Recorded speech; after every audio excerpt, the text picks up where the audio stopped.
So as a volunteer firefighter, you got quite a surprise 40 years ago. Quite a surprise. In fact, hard to believe at the time. So what was your responsibility? Our responsibility was, I would say, security. And we were lined up along the curb out here.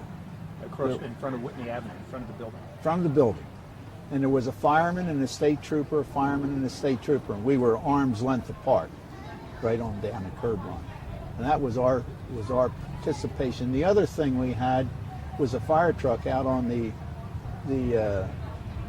baseball field for security or fire for the helicopter to come in. How did you, as volunteer firefighters, because this was unusual for anything, but how did you find out that the summit was going to take place and that they needed your assistance? Right there. It's a pager, right? And my youngest son was just starting Rutgers University.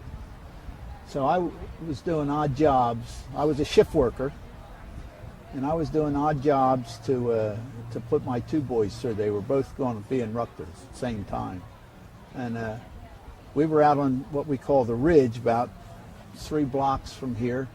We were doing a little odd job for some people. And when this went off and said, come to the firehouse, there's a special assignment. Well, that's not unusual. We get called out of town for mutual aid and that kind of thing.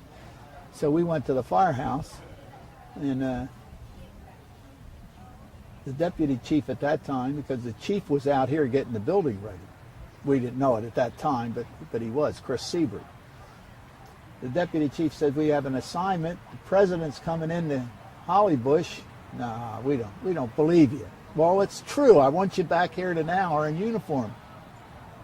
So that's how we found out. And usually you didn't wear uniforms except for what? For special occasions. Special occasions. So what impact has this had on you as you look back and tell the story to? Well, you can really be proud to say I was part of it. You know, of two world leaders meeting together. Of course, we didn't know what it was all about at the time. You know, we knew about Russia because I'm a World War II veteran, so I knew about war and that kind of a thing. But it was, you know, it was special. It still is. In fact, I shouldn't say this now, but I was president of the school board when Ronald Reagan came in and addressed the high school, and I had the same kind of call one day on the phone that he's coming. I said, no, you're crazy. Not twice in a row. But now, that was 1986. That was 1986. So I went through it again. You know. Right. Only I was a little bit more involved in that one than this one. We had they say you're very proud, that I could do something like that for our community.